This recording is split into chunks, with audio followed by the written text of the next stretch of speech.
Axşamınız xeyir, Azərbaycan saatı efirdədir. Bu həftənin açar söhbəti, yəni lap giriş söhbəti nə olmalıdır? Əlbəttə, alov güllələri.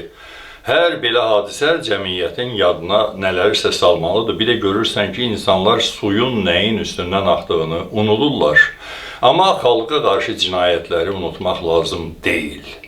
Alov güllələri Azərbaycanlılara qarşı hansı cinayətləri ehtiva edir? Əlbəttə, ilk siqnal ictimai şuura ötürə bilər ki, karantin dövründə orada əyanların, ağ adamların, özünü Azərbaycan cəmiyyətinin deyil, lizyumun üzvü sayanların toplaşıb koronavirusla məzələndiyi bir yerdir, amma bu boş şeydir. Yəni, 200 manatlıq cərimədir, o qədər. Başqa məsələdir ki, oradakı qələbəlikdə iştirak edənlərin hamısını əlatsızlıq üzündən rəndəliyib götürdülər, bir çoxunu işdən rədd etdilər, cərimə etdilər və s. Karantin qaydalarını pozmağa görə işdən qovulma cəzasının olmadığı ölkədə belə hallara vərdiş etmək lazımdır. Yəni, 100 manatlıq cərimənin müəyyən edildiyi əmələ görə Azərbaycanda adama 10 il iş də verərlər. Çünki hansısa kampaniyaya düşüb. Bu da qanunsuzluğun at oynatdığı cəmiyyətin eşşək yükü kimi bir nəsnəsidir. Bugün bir başqasına damlayarlar, o biri gündə ilə səni damlayarlar. Cərimədirsə cərimədir, bunun o yan bu yanı yoxdur. Cərimənin də bəlli başlı qanunla dürüstlənən standartları olmalıdır. Elə deyilmi? Birazca kənara çıxmaq olar. Məsələn, Neftçala polisinin rəisi Vüsal Şərbəndəyev kimi. Neftçalada polis rəisi Vüsal Şərbəndəyev unikal cərimə standartı tətbiq edir. Bu cərimə tibbi maskalara görə tətbiq edilir. Rayon mərkəzindəki çayxanalara reyd edən polis maskasız çayçıları tutub polisə gətirir və onlara vaxt qoyur. Yarım saata 202 manat cəriməni ödəyirsiniz, bir gün sonra buraxılırsınız. 202 manat niyə? Bunu kimsə bilmir. Nəsə mistik bir vergidir. Yəni 200 manatla bağlı məsələ aydındır, amma 2 manatlıq pərsəng heç kimə aydın deyil. Yeri gəlmişkən rayonda maska cərimələrinin heç də hamısı qeydə alınmır, polisə nağd ödənilir. Çünki polis rəisinin əkin-səpin söhbətləri var, yığılan cərimələr də həmin sahələrin şumlanması üçün yanacaq və texniki məsrəflərini qapatmaq üçün istifadə edilir. Onun əlində vacib işləri var, amma indi deyəcəyim məsələyə qətiyyən dəxli yoxdur. Axı, alov güllələrindən danışırıq.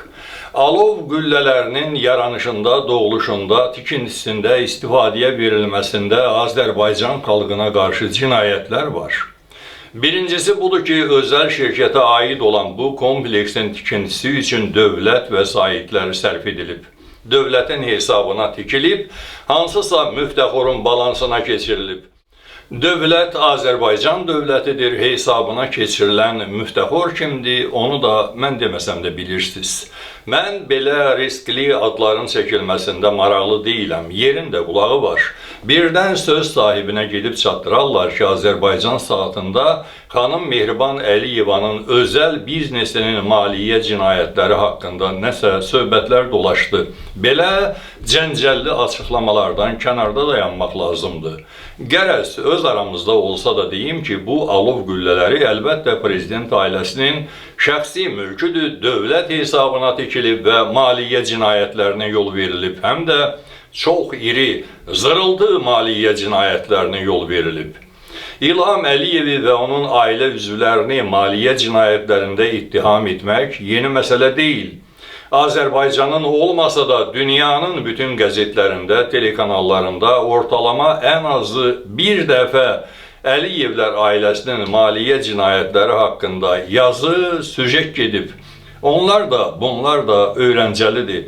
Cinayətlərin adiləşdirilməsi kriminal ortam yaradır. Buna görə də hesab edə bilərsiniz ki, İlham Əliyev kriminal aləmin ünlü isimlərindən biri kimi belə cinayətləri özü üçün cinayət saymır, həyat tərzi sayır. Amma alov güllələrinin tikintisi zamanı başqa cinayətlər də baş verib, insanlıq əleyhinə olduğu kimi insan əleyhinə də cinayətlər baş verib. Xırdalıyım yavaş-yavaş, söhbət hansı cinayətlərdən gedir? Əlbəttə, siyasi fəal Rüfət Səfərov alov güllələrinin sahibi Zərdabın Bıçaqçı kəndindən olan 94 yaşlı Əhməd Əhmədovdur kimi ironik və kinayəli bir yorum paylaşandan sonra adamların bir çoxunda buna inanmaq meyli baş qaldırdı. Bu da səbəbsiz değildi.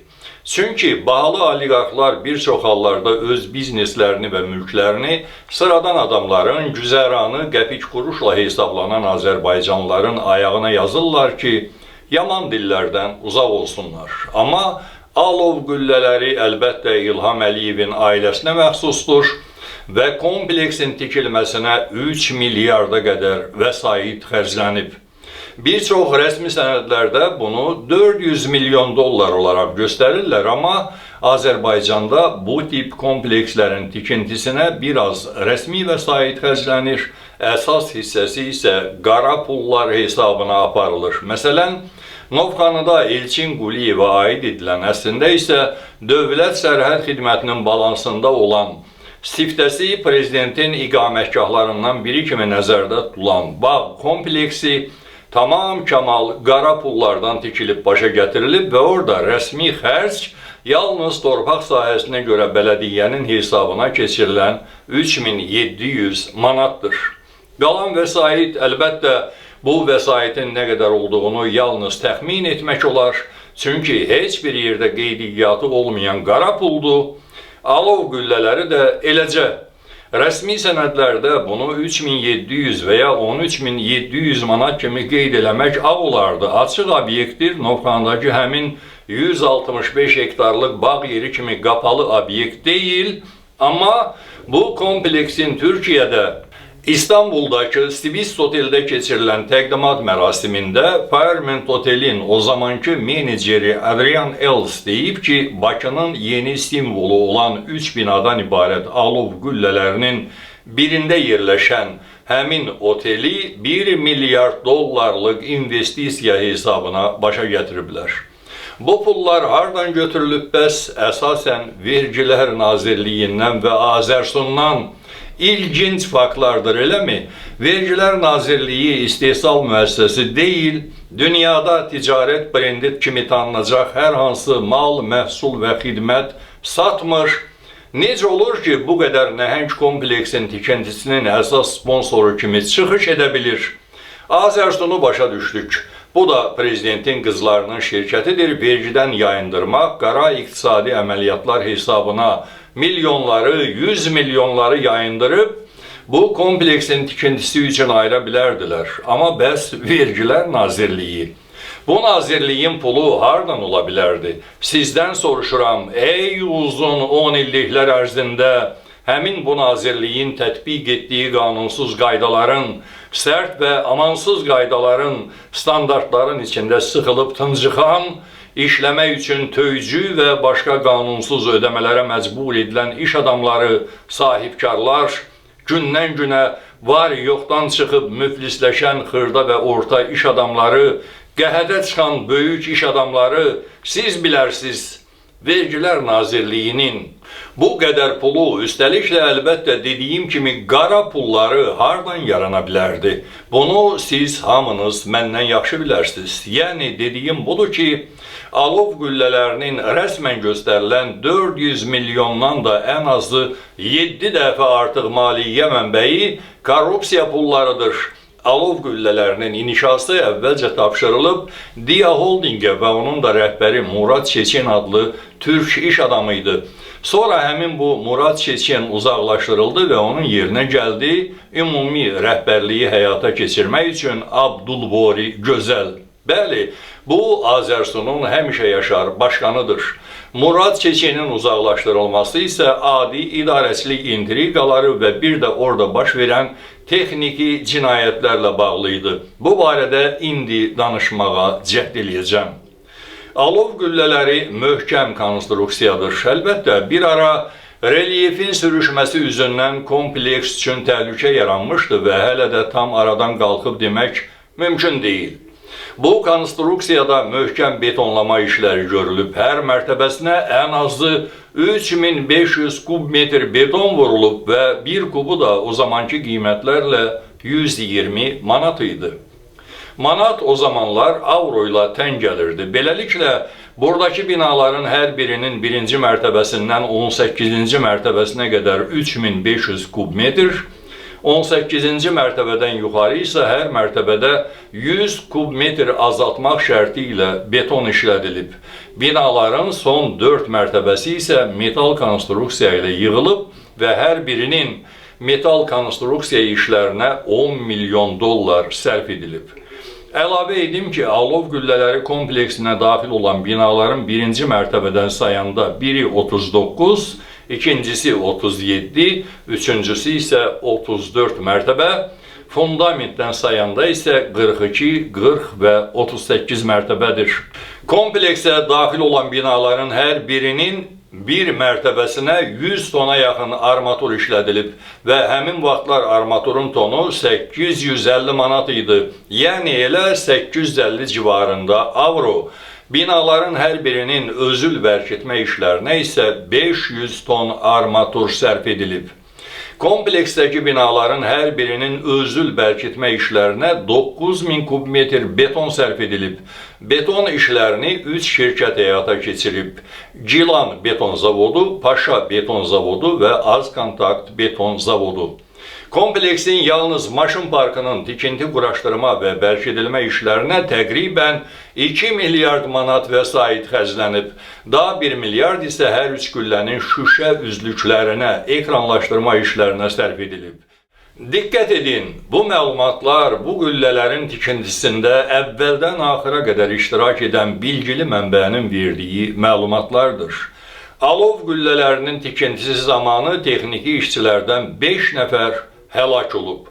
Bunlar əməyin mühafizəsi tədbirlərinə diqqətsizlik üzündən baş verib və elə bu seriyanın nəticəsində də Murad Çeçeni rədd edib prosesin sonrasını idarə etməyi Abdulbori Gözələ həvalə ediblər. Bu, həmin ərəfə idi ki, tikintisinin əsas sponsorlarından olan Azərsun şefi Murad Çeçeni oradan uzaqlaşdırmaq üçün bütün istedadını işə salmışdı və buna görə də deyə bilmərəm ki, həmin insan ölümləri də hansısa provokasiyalar nəticəsində və yaxud təsadüf üzündən baş verirdi. Bunu demək üçün əlimdə heç bir tutarlı əsas yoxdur. Murad Çeçen adlı həmin iş adamı nə zaman ortalığa çıxıb izahat versə, o zaman da hamımız bilərik. Amma daha bir nəfər də 22 yaşlı gəncin başı Fairmont Otelin lift şaxtasında qopub və hələ də oradadır. Üstünü betonlayıblar, cəsədini də ailəsinə veriblər ki, dəfn edilsin. Baş isə qalıb otelin tikintisinin altında çıxara bilməyiblər. Gəncin qopmuş başını düşdüyü yerdən çıxarmaq üçün şaxtanın çox hissəsi sökülməliymiş. Buna görə də deyiblər ki, betonluyum qalsın orada. Yəni, bu koronavirus günlərində, eləcə də bütün başqa zamanlarda o oteldə yaşayanlar bilsinlər ki, otelin lift şaxtasının altında tikinti işlərində çalışan 22 yaşlı bir gəncin başı qalıb, betonlanıb. Orada hallüsinasiyalarla üzləşsəz, səbəbi sizə qaranlıq qalmasın, cəsarətli olun. Ən azından da 5 nəfərin də ruhu oralarda fırlanır.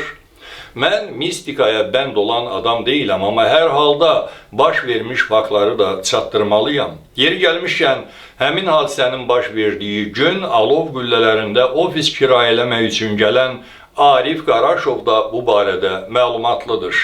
Arif Qaraşov Bakı şəhərində Əmlak Qubça deyilən idarənin rəisi idi həmin zaman və kompleksə gəldiyi gün hay-küyün olduğunu görərək maraqlananda ona bu barədə danışıblar. Alov güllələrinin tikintisini aparan Dia Holding başqa komplekslərdə tikib. Məsələn, Qalaaltı sanatoriya kompleksini, Bakı şəhərində Yenisey yaşayış villalarını ki, orada da 3 böyük iqamətgah və 63 də villa var. Bu villalar isə 3 tipə ayrılır. Rus, Türk və İtalyan tipli memarlıq üslubu olmaqla. Eləcə də İlham Əliyevin kürəkəninin idarə etdiyi zirə parniklərini, Şahdağ Turizm İstirahət kompleksini, golf meydanını da onlar tikiblər. Deyəsən, az əvvəl qeyd elədim ki, alov güllələri uyğunsuz relyef seçimi üzündən sürüşmə zonasında yerləşir və təhlükəlidir. Orada ilk sürüşmə ildə 4-5 sm olanda qeyd alınıb. Əlavə bərkitmə işləri görülüb, amma təhlükə aradan qalxmayıb və yumşaq sürüşmə prosesi davam edir. Sürüşmə faktının qeydə alınması ilk dəfə maraqlı bir faktla bağlı olub. Belə ki, gecələrin birində binaların şişə üzlüklərində kütləvi çatlama halları görünüb və bu faktın araşdırılması prosesində dəqiqləşdiriblər ki, ərazi sürüşür. Belədir, alov güllələri kompleksinin qaranlıq kösövlərinin hekayəti. Özüldən son mərtəbəyə qədər cinayət izləri var. 100% qara pullar, taliyi və biznesi qaraldılmış, qapadılmış iş adamlarından yağmalanan pullar, həlak olmuş və ailələri taliyin umuduna buraxılan fəhlələr. Axı, kompleks qara pullarla tikildiyi üçün orada sığorta, əmək müqaviləsi kimi gərəksiz öhdəliklər də olmamalıydı. Zərdablı, Bıçaqçı kəndindən 94 yaşlı Əhməd Əhmədovun öhdəlikləri əlbəttə yoxdur. Bu, bir qara ironiya idi ki, Rüfət bəy onu Azərbaycanlılara təqdim etmişdi. Bu monsterın da başına ip salan əlbəttə İlham Əliyevin özüdür. Bunları bilməyiniz gərəklidir. Başçısı belə olan ölkədə bir polis nəfərinin Azərbaycanlılara siz dovşansız deməsində də təəccüblü, heyrətli bir nəsnə yoxdur. Dövlətin ehtiyatları, siması, imici, urvatı belə qara layihələrə xərclənərək pul olub yerə səpələnir. Mən hələ cəmi bir kompleks haqqında danışdım ki, belələrinin sayı onlarladır. Məsələn, Yüngülvarı, lap Yüngülvarı xatırlada bilərəm ki, Bakıdakı Heydər Əliyev Mərkəzi adlı unikal kompleksin tikintisinə 5 milyard manata qədər vəsait dağıdılıb. Təsəvvür etməyə çalışın və qətiyyən şişirtmirəm, 5 milyard manat. Bu 5 milyard manatın daxilində 3 komponent var. 1. Yerli istehsal olan beton və armatur üçün xərclər. 2. Xaricdən olduqca fantastik qiymətlərə alınan tikinti və tamamlama materialları. 3. Korrupsiya. Bu kompleksin tikintisi zamanı dediyim 5 milyardın 3'də 2'si qədər korrupsiya baş verib. Yəni, real tikinti xərcləri 1,5 milyard manatın ətrafındadır. 3,5 milyard manat qədər də yeyinti və korrupsiya olub. İndicə dedim ki, bu kompleksin tikintisi üçün yerli istehsal adına yalnız beton və armaturlar istifadə edilib. Qalan bütün nə varsa hamısı Avropadan alınaraq aparılıb. Korrupsiyanın əsas payı həm də bu idxal materiallarının üzərinə düşür, həm də tikinti prosesi zamanı işlədilən texnikanın kirayə xərclərinə. Məsələn, hesab edin ki, bir qaldırıcı kran üçün 100.000 manat kirayə müəyyən edilib, amma sənəddə kran sahibinə 1 milyon manata imza attırılıb. Bu, əlbəttə simvolikdir, amma mahiyyətə uyğundur. Çünki Heydər Əliyevin adının olduğu yerdə korrupsiya ölçüyə və ağla gəlməz qədər olmalıdır. Bütün hesablaşmalar, o cümlədən texnikaya və fəhlələrə əməyə görə verilən maaşların hamısı nəqd ödənilib. Heydər Əliyev mərkəzi tikiləndə orada 4'ün 6'ya, yəni 24 kvadrat metrlik bir kassa otağı olub.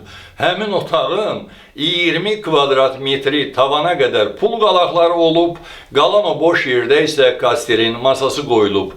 Prosesə Azərsun qoşulana qədər belə davam edib. Yəni, bu kompleksində tikinti işlərinin əhəmiyyətli hissəsini Dia Holding aparıb, sonradan Dia adı qalsa da faktiki nəzarəti Azərsuna həvalə ediblər. Bundan sonra da əlbəttə korrupsiya dayanmayıb, sadəcə olaraq daha səliqəli həyata keçirilib. Bir daha təkrar edirəm, bu proseslərdə Dia və Azərsun arasında gedən bu çəkişmə, intriqalar olmasa bu detalları mən də bilməzdim. Çünki Azərsundakı həmin o gizli mənbə bu bilgiləri mənə axıtmazdı. Amma yerində qulağı var.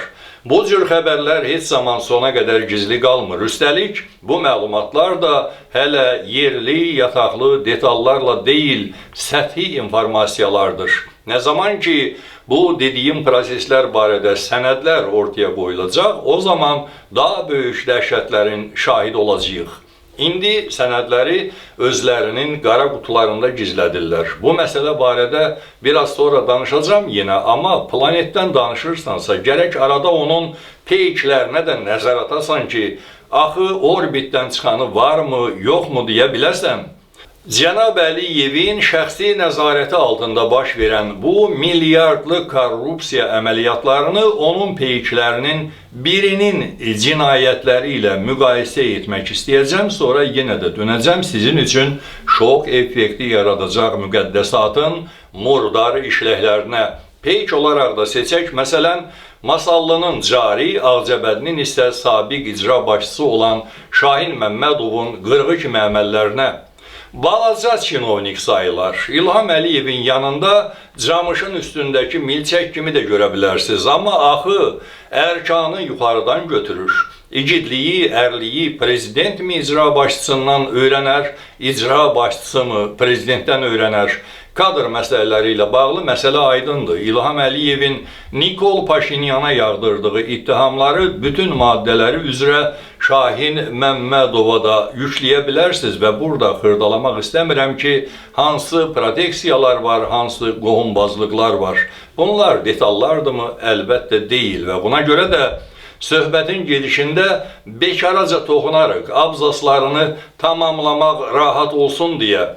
Çox da dərinə getmək istəmirəm, çünki deyilənə görə ağızdan yava adamdır, işçilərini söyür, təhqir edir və s. Burası da eynidir. Zaten Saakashvilinin etiraflarına görə İlham Əliyev ona deyib ki, nazirlər sözümə qulaq asmayanda onları tutub döyürəm. Doğrudur, bu günlərdə İlham Əliyevin yeni bir sitatı qanadı ki, bu zamana qədərki kimi olmayacaq. Bundan sonra mən döyən kimi yox, mən deyən kimi işləyəcəksiniz. Amma bu sitat da səmimi deyil. Heç bir nazir inanmaz ki, bundan sonra İlham Əliyev onları döyməyəcək, sadəcə deyinib üstündən keçəcək. Buna görə də Şahin Məmmədov da söyür və döyür. Bu yap tayfası belədir, onları qanunla işlətmək olmur. Gərək əlavə, möhkəmləndirici tədbirlər görəsən. Və Şahin Məmmədovun heç bir günahı yoxdur. Qətiyyən ağlınıza gətirməyin ki, Şahin Məmmədov mənim üçün hansısa özəl keyfiyyətlərinə görə maraqlıdır. Elə bir nəsnə yoxdur. Sadəcə etalondur, standartlardan biridir. Bu söhbətləri eləyirəm ki, hamısının belə olduğunu bilin. Masallıya yenicə gəlib, amma rayonun coğrafiyasını əla bilir. Viləş çayı yatağında qanunsuz karyerlər açıb qum daşıtdırır. Bu yüzdən, yəni qumun plansız daşınması səbəbindən Digah Bambaşı yolunun sol tərəfində işıq dirəkləri artıq qəzalı vəziyyətdədir. Şəhər Çuvar kəndində əhalinin örüş yeri olan 13 hektar sahədə balıq gölü yaradıb. Qəriblər kəndində İldırım firmasının kənd təsərrüfatı məhsulu istehsal edən 10-15 ailənin iş yeri olan 36 hektar torpaq sahəsini firma sahibinin əlindən almaq istəyir. Proses davam edir. Dirəniş var, amma müqaviməti qıracaq. Masallı şəhərində bulvar deyilən yerin tikintisini yarımçıq saxlayıb, bu obyekt üçün nəzərdə tutulan dövlət vəsaitlərini özünün şəxsi biznes planları üçün xərcləməyə üstünlük verib. Rayon mərkəzinin daxili küçələrinin abadlaşdırılması adı ilə yerli məmurlara və sahibkarlara biyar töyücü kampaniyaları təşkil edir. Bu məqsəd üçün ayrılan pulları isə Forma 2 deyilən sənədlə məngirləyir. Burası yeni işləklərin meydanıdır, amma adamın zəngin bagajı da var axı. Bu bagaj ona görə maraqlıdır ki, İlham Əliyev DTX təcrübələri seriyasına uyğun olaraq onu hansı zəngin bioqrafiya ilə Ağcabədi kimi balaca rayondan Masallı qədər böyük bir rayona icra başçısı vəzifəsinə atıb. Bir mənalı şəkildə deyə bilərsiniz ki, zəngin korrupsiya qabiliyyətinə, peşəkar dələduzluğuna görə başqa elə bir xüsusi qabiliyyət sahibi deyil. Adamın Ağcabədi keçmişində buraxdığı siyahı, daha doğrusu buraxmadığı, belinə yüklədiyi siyahı olduqca dərin təəssüratlar yaradır. Ağcabədi şəhərində xəstəxana ilə üzbəüz ərazidə yerləşən böyük mağazalar və apteklər, həmin ərazidə maşın yuma sexləri, Ənnağı Bünyadov küçəsində böyük mebel mağazası, həmin küçədə maşın yuma və iri maşınların təmiri sexləri, avtomobillərin ehtiyat hissələrinin satış mağazası, Ağcabədi rayon su arteziyan quyularının istismarı idarəsinin həyətindəki lepka sexi, Alman qəsəbəsinin yerində beton zavodu və Ağlay sexi, Qarqar çayının yatağında daş, qum və çınqıl sexi, Alman qəsəbəsində ələ keçirdiyi 5 hektar ərazi. Ağcabədlilər deyirlər, yazırlar ki, adları sadalanan bu obyektlər icra başçısı Şahin Məmmədovla onun yaxın adamı olan sabiq birinci müavini Rövşən Əhmədovun qohumlarının adına sənədləşdirilib. Bərdə rayonunda 400 hektar torpaq sahəsi içində böyük təsərrüfat, Bərdə şəhəri Çayqırağı ərazisində bir neçə market, bir çayxana, Bakı şəhərində Qaraçuxur, Masazır qəsəbəsində dəyəri milyon manatlarla ölçülən evlər, Nizami rayonu ərazisində 2 mağaza, Bakıdakı mənzillər, Qax, Qəbələ, Şamaxı və Quba rayonlarındakı imarətlər və istirahət mərkəzləri var.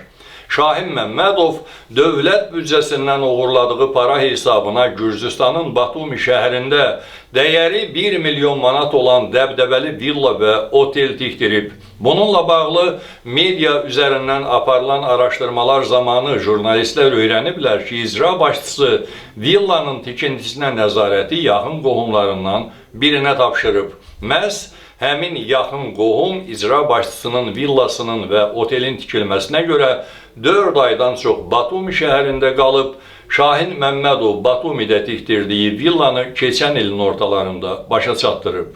Yasamal rayon Nərmanov heykəlinin arxasındakı binalarda yüksək təmir olunmuş 3 mənzil, Qax, Qəbələ, Şamaxı və Quba rayonlarında əlavə olaraq özünə məxsus olan qohum əqrabalarının adına sənədləşdirib, istirahət mərkəzləri tikdirib. 8 kilometr deyilən ərazidə 2 avtomobil sexi, Lider televiziyasının arxasındakı binalarda isə 4 otaqlı evlər, Bərdə şəhərində milyonluq evi, rayonun mərkəzində 3 mərtəbəli dəbdəbəli evi, Ağcabədiyə girişdə yolun sonunda 24 sot sahədə qabağında göl olan ərazi, peşə məktəbinin həyətində 2 mərtəbəli bank binası, onu da sənədləşdirib öz adına, rayon mərkəzinə bitişik 30 hektar ərazidə beton zavod, rayonun Yuxarı Qiyamadınlı kəndində 500 hektar ərazidə malqara ferması, qohumu Bibisoğlu Əzzağanın adına sənədləşdirib və o nəzarət edir. Rayonun Qarqar çayı üstündə qum çınqıl karxanası var. Rayonun Hindarx qəsəbəsi ərazisində 600 hektar torpaq sahəsi yaxın qohumunun adına sənədləşdirib istifadə edir. Həmin kənddə böyük texnikaları, taxıl biçən kombayn, traktor, maşınlar və başqa kənd təsərrüfat texnikaları olan servisi var.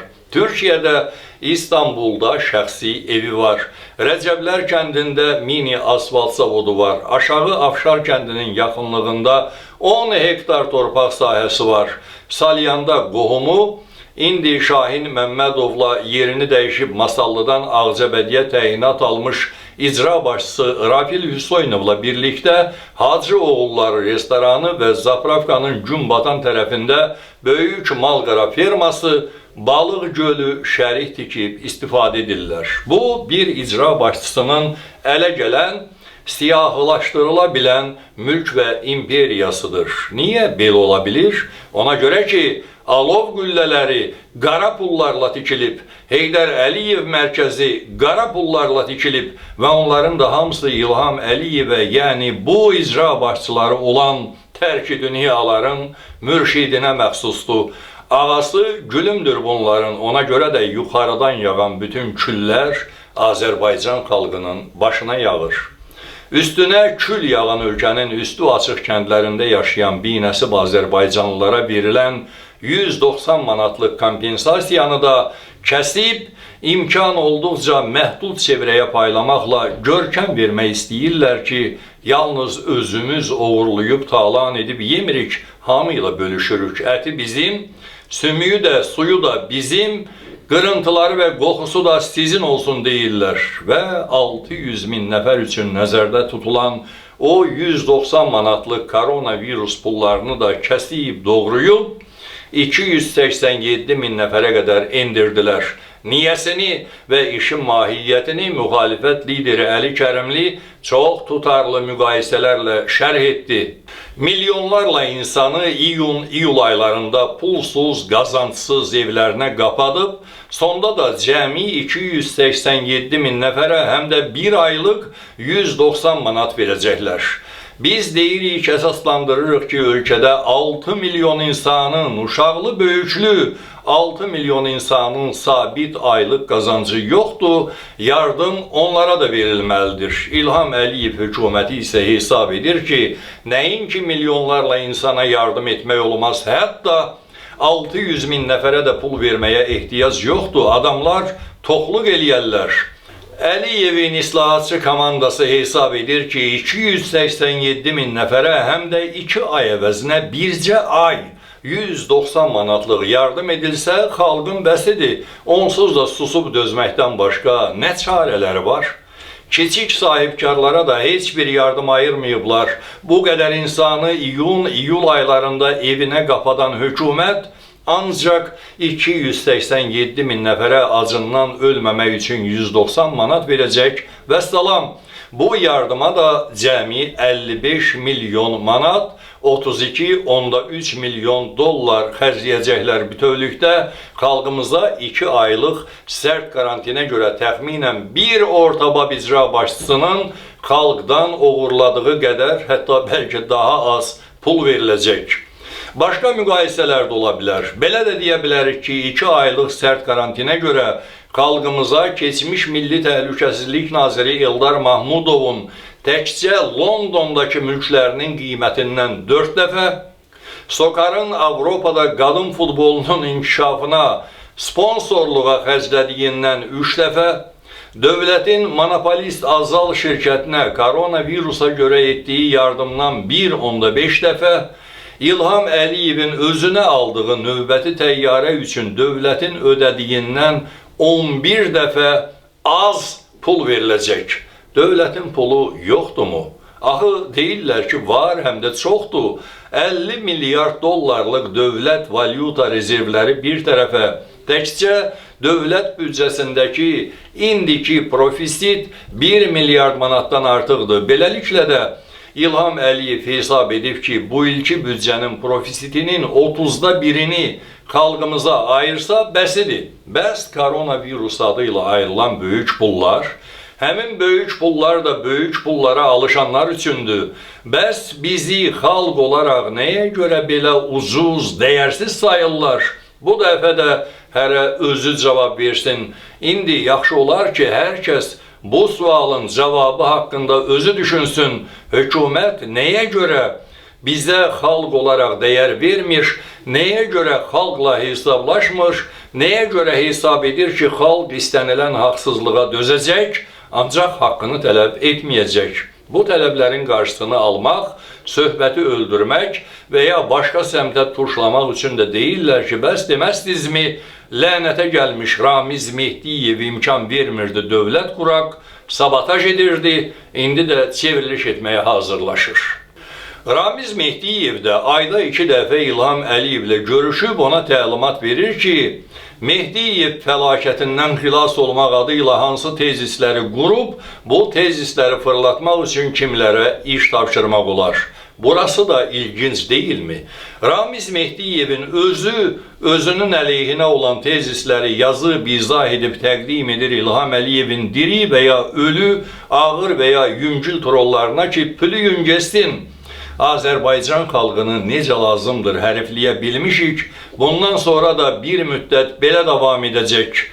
O həyat tərzi ki, onlar sürürlər, o sükanın arxasından, o illuminatorlardan Azərbaycan xalqı sürətlə geridə qalan işıq dirəkləri kimi, dekorativ ağaclar kimi, magistral yolların kənarındakı söyüd ağacları kimi, yulğun kolları kimi görükür. Sizə bir epizod danışım. Ziya Məmmədovun oğlu Anar Məmmədov günlərin birində Türkiyədən Azərbaycana qaydırmış ki, Bakıda Megafonun binası deyilən məşhur ünvanın 7-ci mərtəbəsindəki mənzilində tikilən hovuzun quraşdırma işləri ilə yerindəcə tanış olsun. Atası bir heyət göndərir ki, gedin qarşılayın hava limanından.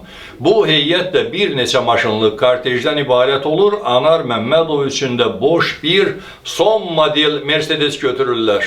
Anar Məmmədov gəlir, maşına baxır və deyir ki, mən belə düşük maşınlara minmirəm.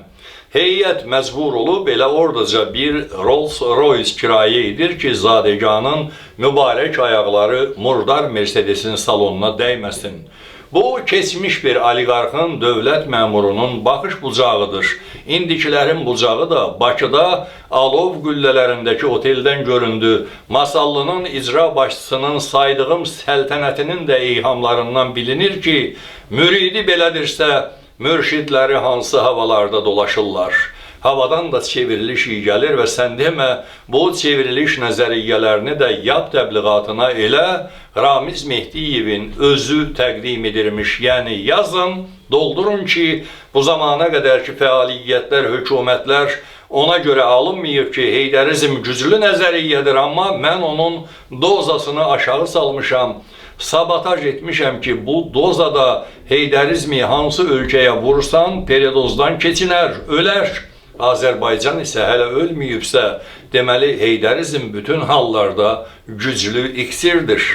Təsəvvür edin və heyrət falan etməyin. Mən əlbəttə indi o qədər bekar deyiləm ki, oturub heydərizmin avara-avara tərəfləri haqqında güclü ehtimal və nəticələr ortalığa çıxarım.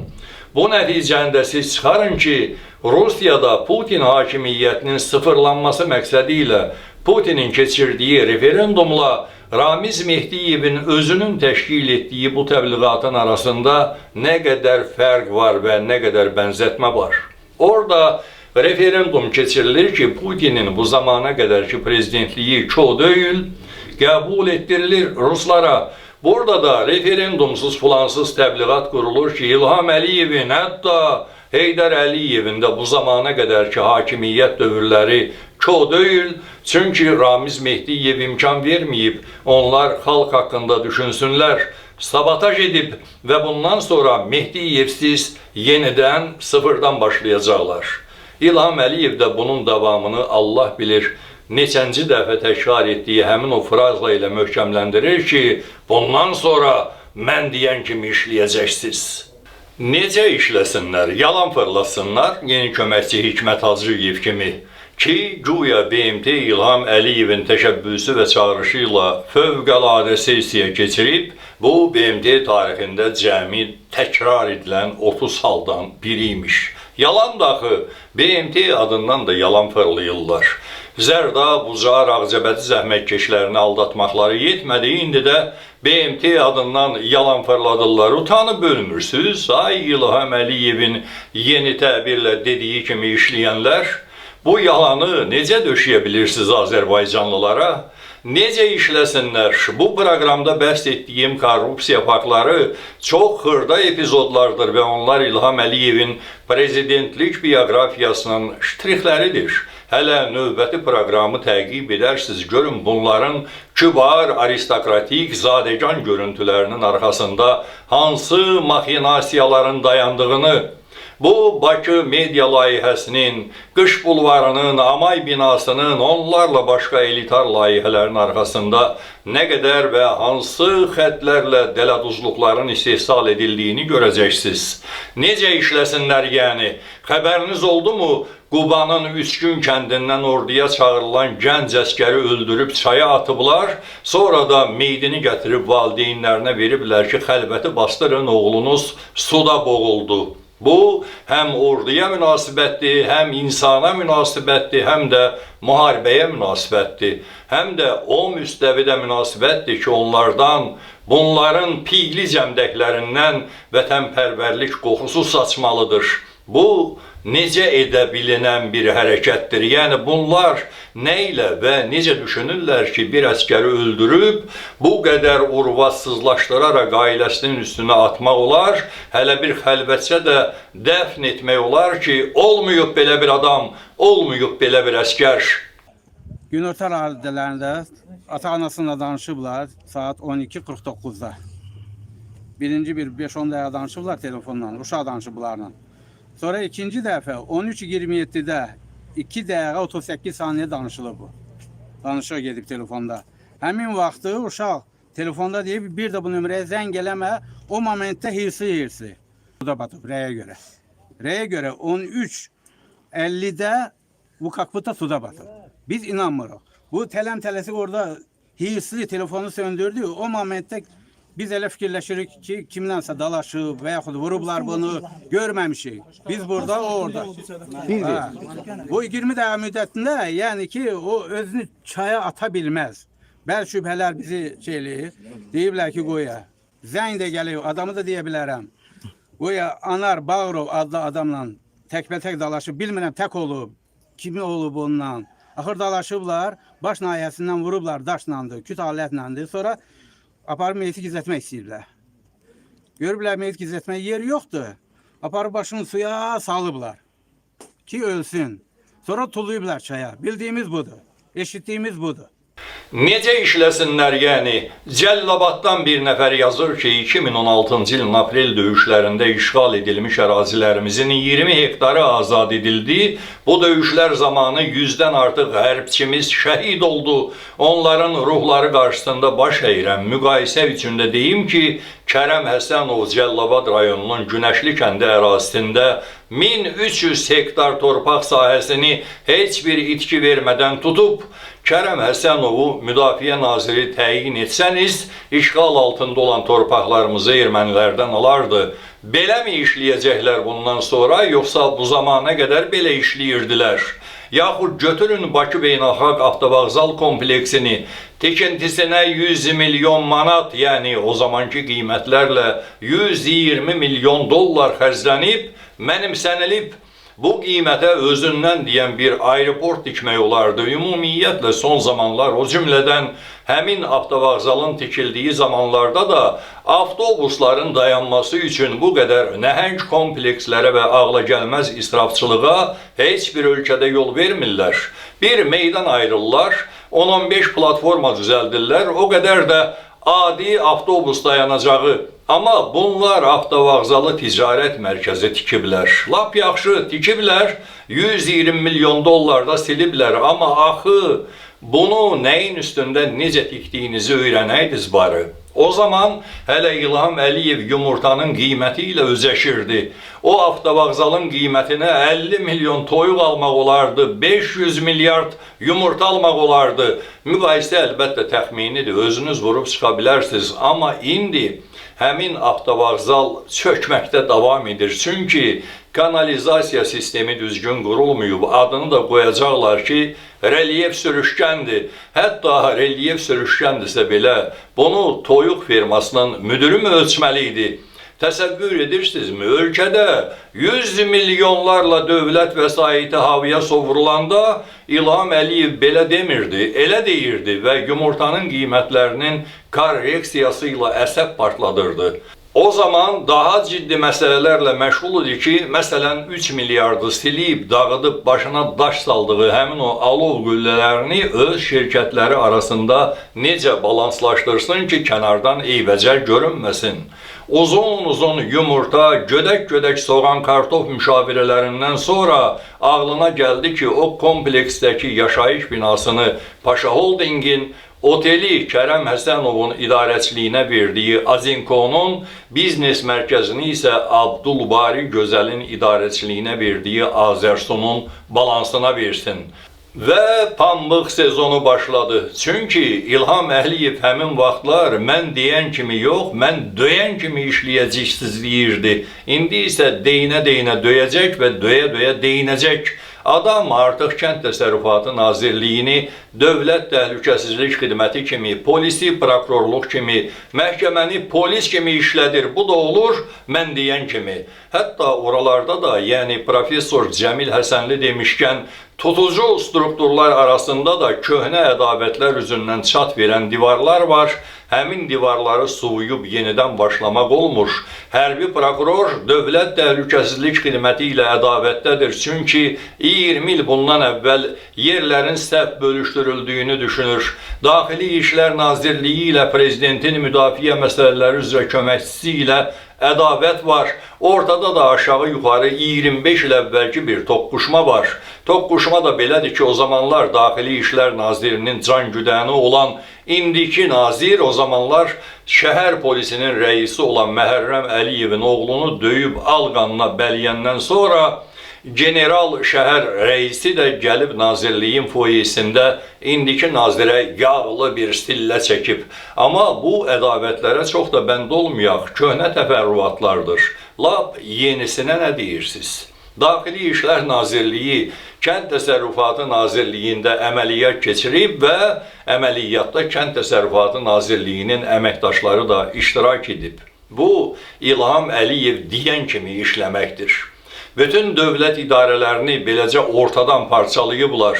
Bütün nazirliklərin, dövlət idarələrinin bir yarısı o biri yarısı ilə çəkişmədədir. Daxili İşlər Nazirliyinin keçirdiyi əməliyyatda Kənd Təsərrüfatı Nazirliyinin əməkdaşları necə, hansı keyfiyyətdə iştirak edə bilərlər ki, bunlar istintaq müddətində ya şahid kimi ya da ekspert kimi cəlb oluna bilər. Rəsmi məlumatı da savadlı şəkildə tərtib edə bilmirlər ya da elə rəsmi məlumatda dedikləri kimi də işləyirlər.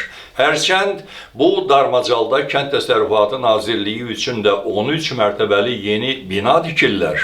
Səhiyyə Nazirliyi bina qarışıq yoxa çıxıb. Audit Palatası deyəsən hardansa tapıb bizə çıxarıb ki, bir il ərzində Səhiyyə Nazirliyində vurtut 458 minlik nəsə maliyyə xətaları olub, onu da ödətdirdik. Ay sən öləsən, Səhiyyə Nazirliyində hər il 10-15 milyonluq maxinasiyalar olur. Bəlkə daha artıq. Açığı əlimin altında rəqəmlər olmayanda bədahətən deyə bilmirəm bunların maxinasiyalarının riyazi ölçülərini. Təsəvvürünə gətirirsən ki, yəqin 1-2 milyon oğurluyublar, aşkar olanda görürsən ki, yox, 1-2 milyon nədir? Bir neçə 100 milyon çırpışdırıblar. Amma indi də kənd təsərrüfatı ortadan iki yerə şaqqalanıb, bir tərəf polislə birləşib, o biri tərəfi silistə çəkir. Bu iki yerə şaqqalanıb parçalanmağın da bir mühüm səbəbi var. Büdcəni doldurmaq gərəkdir. Bütün dövlət strukturlarında əmlak və mal dəyəri gözə gəlimli olan bütün əməkdaşları tutub, sağıb, ayağına ip bağlayıb, örüşə buraxacaqlar ki, gedin, yenidən otluyun, yenidən kökəlin, süd verin. İlham Əliyevin özünün dediyinə görə gömrük və vergi dəyənəyi ilə 500 milyon manat yığıblar. Tutaq ki, bu DTX, din, prokurorluq reydlərindən də lap 5 milyard yığdız. Bəs sonra dalı gəlmir axı, istehsalı yoxdur. Futbol stadion tikirlər, svetoforu söküb körpü tikirlər, həkim yoxdur, xəstəxana tikirlər. Mədəniyyət daha yoxdur, nazirlik mədəniyyəti məhv edib. Xarici İşlər Nazirliyinə ehtiyac yoxdur, çünki İlham Əliyev Qarabağ danışıqlarını dayandırır. Kürü diplomatiyası isə zaten prezident aparatı məşğul olduğu bir sahə idi. Xarici İşlər Nazirliyində gündə bir idarə rəisini viza alverinə görə tutub aparırlar. Qalır dəniz, çünki İlham Əliyev dənizə baxanda Xəzər dənizi sevinir və bunu inanın zarafat falan eləmirəm ki, deputat deyir. Aydın məsələdir ki, hansısa deputat yaltaqlığın dadını çıxarmaqla damağını sazlaya bilir, amma İlham Əliyevin özünə belə yaltaqlıq şedevrləri ləzzət eləyirsə, o da Xəzər dənizi kimi belə yaltaqlara baxanda sevinirsə, deməli adamın başı uçub. Baş uçmuyubsa, belə deputatlara danışmağı bir müddət qadağan etməli idi. Qadağan etmirsə, deməli baş əvvəldən olmayıb. Baş olmayıbsa, deməli bundan sonra da olmayacaq. Təkcə baş deyil ki, büdcə də boşdur. Ehtiyatlar sökülüb, dağılıb. Ehtiyat üçün bir şeylər nəzərdə tutulmayıb. Özlərinin etirafına görə neft fonduna 19 İlham ilində 160 milyard dollar vəsait daxil olub, amma indi yerinə süpürgə çəkilib. aspirinlə büdcə dolduracaqlar, həm də dövlət büdcəsini yox, öz büdcələrini. Adi zamanlarda 6 manat 30 qəpiyə olan Arbidol adlı dərman indi 120 manatdır. 1 manat 20 qəpik olan aspirin 30 manatdır. Aspirin deyirəm sizə, bu fəlakətdən pul qazanmağın daha bir resepti əsasında möhtəkirliklə qaldırılan dərman qiymətləridir bu qiymətlər. Bu möhtəkirliklər ölkənin korrupsiya fondunu bərkitmək üçündür. Dövlətin maliyyə sektorunda elə hərkilik yaranıb ki, fələk də başa bilməz. Azərbaycanda gəlirlərin deklarasiyası deyilən qanun yoxdur. Bu olmalıdır ki, dövlət məmurlarının buynuzları böyüməsin. Buynuzları böyüyəndə onlar dövlətin gözünü çıxarırlar. Belə monsterlardır iri buynuzlu dövlət məmurları. Mən ona görə bu termini xüsusi açıqla qeyd edirəm hər zaman. Mərkəzi Bank bütün banklara tövsiyə məktubu göndərir ki, 500 dollardan artıq pul çəkənlərdən pulun mənbəyi haqqında arayış istəyin. Başqa məsələdir ki, 500 milyon dollarlara ilişən yoxdur. Onlar qanunların üstündədirlər. Amma Mərkəzi Bank rəhbərinin belə bir rəsmi məktubla göstəriş verməsi qanunsuzdur. Çünki dediyim kimi gəlirlərin deklarasiyası haqqında qanun yoxdur. Mərkəzi Bankın şefi də bicin biridir. Buna görə də göndərdiyi məktubun üstündə tövsiyə sözünü yazır ki, nə indi, nə də sonralar kimsə ona ilişə bilməsin. Çünki tövsiyə imperativ deyil. Baxmayaraq ki, Azərbaycanda yuxarıdan aşağıya gələn ana söyüşlərini də imperativ kimi qəbul edən nəhəng bir məmuriyyət var. Mərkəzi Bank bir zaman bir sıra banklara əmanətləri qəbul etməyi yasaklayan xəbərdarlıq da göndərib. Söhbət artıq qapadılan banklardan gedir. Məsələn, Əmrah Bank kimi, Atabank kimi banklardan, amma onlar da əmanət qəbulunu davam etdiriblər. Hər ayda Mərkəzi Banka əmanətlərin artımı barədə hesabat veriblər. Mərkəzi Bank da soruşmayıb, sorğulamayıb ki, axı biz sizə əmanət qəbulunu dayandırmağı əmr etmişdik. İndi banklar qapanıb, əmanətlərin sığortalanması fondu Mərkəzi Bankı məhkəməyə verib ki, niyə bu dur əmrini zamanında kontrol etməyibsiz? İndi axı həmin əmanətlərin qaytarılması ilə bağlı problemlər var. Fond da Mərkəzi Bankı əsasən ona görə məhkəməyə verib ki, fondun Mərkəzi Banka 700 milyon manatdan çox borcu var. Onların qaytarılmasını mümkün qədər yubatmaq istəyir. Orada da belə bizliklər işlədirlər. Bu söhbətin bu hissəsini də ona görə qabardıram ki, Əliyevin bundan sonra mən deyən kimi işləyəcəksiz hikkəsi hansı dolaşıq və ziddiyyətli ərəfəyə təsadüf edir. Bu sözü o bir neçə il əvvəl də elə bu şəkildə demişdi və o zamanlar devalvasiyalar İlham Əliyevin kostyumunun şaxını basıb əzirdi. Milli Təhlükəsizlik Nazirinin milyardları basıb yediyi üzə çıxmışdı. Beynəlxalq Bankda izi itirilən milyardları məhkəmə salonlarında aşkara çıxarmaq mümkün olmurdu. Yeri gəlmişkən hələ lap bu günlərdə təzədən elan ediblər ki, o zamanlar cəmi bir neçə günün içində Eldar Mahmudov 7 milyard dolları nağdlaşdıraraq ölkədən çıxarıb. Bu bilirsinizmi nədir? Əsrin yox, bütün əsrlərin cinayətidir və bunlar İlham Əliyevin prezident olduğu ölkədə onun özünün şərikliyi ilə baş verib. İndi çox da deyir ki, bundan sonra təzə qayda ilə işləyəcəyik. Ona görə deyir ki, köhnə cinayətlərini başqalarının üstünə yıxıb, mənim xəbərim olmayıb nağılını toxusun. O cinayətlərin hamısında bilavasitə təşkilatçı və iştirakçı olan adam deyir bunu, bu sözləri hökmlə deyir, hikkə ilə deyir. Ona görə bundan sonra mən deyən kimi işləyəcəksiniz deyir ki, 5-6 ildən sonra bu müddət ərzində də törətdiyi cinayətləri başqalarının boynuna atıb, yenidən həmin bu sözü fırlatsın. Bu tipik dələduzluqdur. O səviyyədə dələduzluğun ssenarisinin ana süjeti də indi əlbəttə epidemiya fırıldaqları olmalıdır. Burada bir neçə qat fırıldaq var. Dərman və maska fırıldaqlarından tutmuş, kompensasiya fırıldaqlarına qədər insanda nə qədər tamah olarmış ilahi. üstü açıldıqca yeni həyasızlıq, hüdudsuzluqlarını görüb heyrətlə düşünürsən ki, bunlar bizim millətdəndirmi? Bütün gördükləri tədbirlər də həmin tamaha xidmət edir. Ordunu küçəyə çıxarıblar və elə bilirsiniz ki, bu karantin üçündür. Əlbəttə yox və hərbçilərin küçəyə tökülməsinin koronavirusa heç bir dəxli yoxdur. Bu, alışqanlıq yaratmaq üçündür. Düşünürlər ki, yaxın gələcəkdə idarəetmə pultu tamam kamal əldən düşəndə ordunu küçələrə çıxarıb xalqla üz-üzə gətirsinlər. Polis axı hörmətdən, urvatdan düşdü.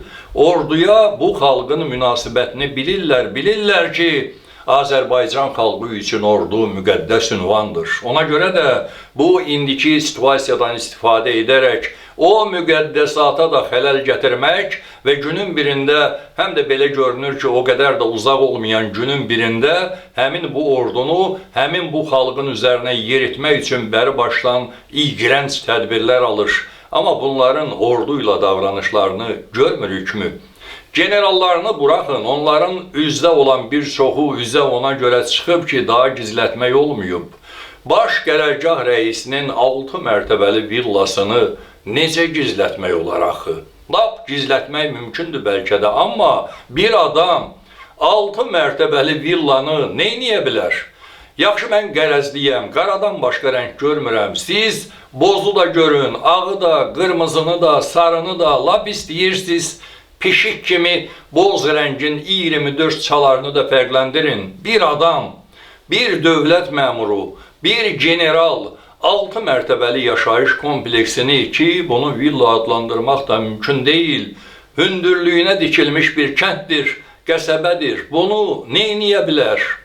Adam ağlına necə yerləşdirə bilər ki, mənim 6 mərtəbəli evim olsun, 100 hektarlıq bağım olsun, 50-60 otaqlı sarayım olsun, həyətində dənizim olsun, gölüm olsun. Niyə axı?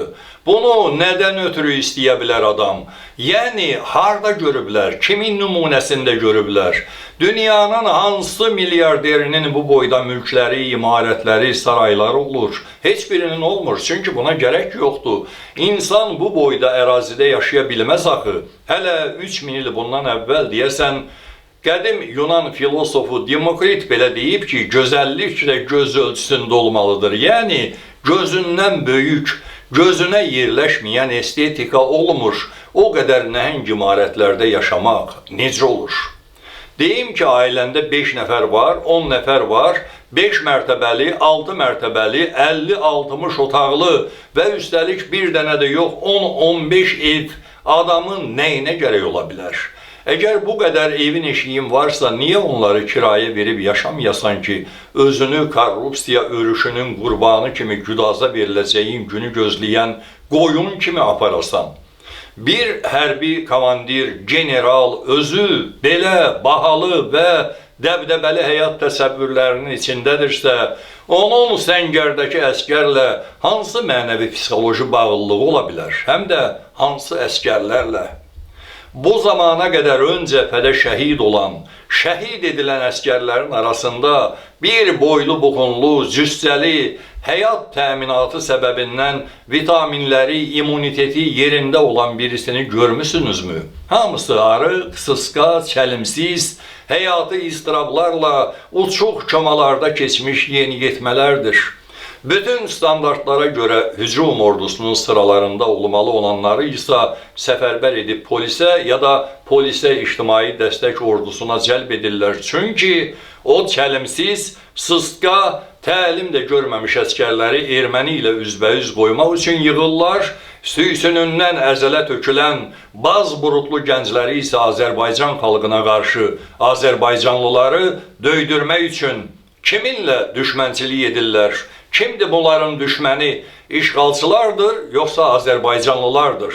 Budur bunların hərb işinə münasibəti. Ac əskərlər, haqqı yeyilən əskərlər, azuqə payı üzərində bazar üçün vətənpərvər çaqqalların əlindən düzgün qidalana bilməyən əskərlər, işğal altında qalan vətən torpağı, mənasız sülh danışıqları, qorxaq prezident, gurultusu azalıb artan müdafiə naziri, şişkin generallar, korrupsiya girdabında qərq olan ordu. Hərb siyasəti budur.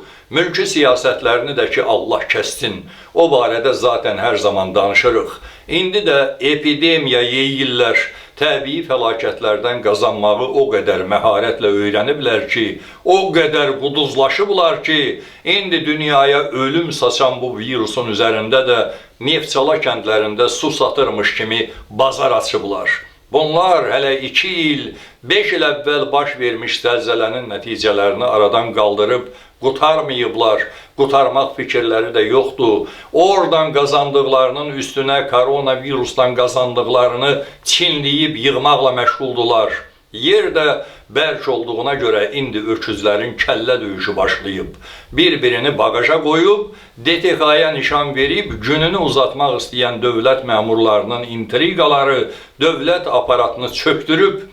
İlham Əliyev də deyir ki, indən sonra mən deyən kimi işləyəcəksiniz və əslində bu Azərbaycanlıların xeyrinədir. Əgər gerçəkdən də bu hökumətin məmurları İlham Əliyevin dediyi kimi işləməyə başlasalar, hökumət cəmi 2-3 ayın içində süqut edər və buna görə də mən arzu edirəm ki, dövlət aparatı ona səmimi şəkildə tabi olsun.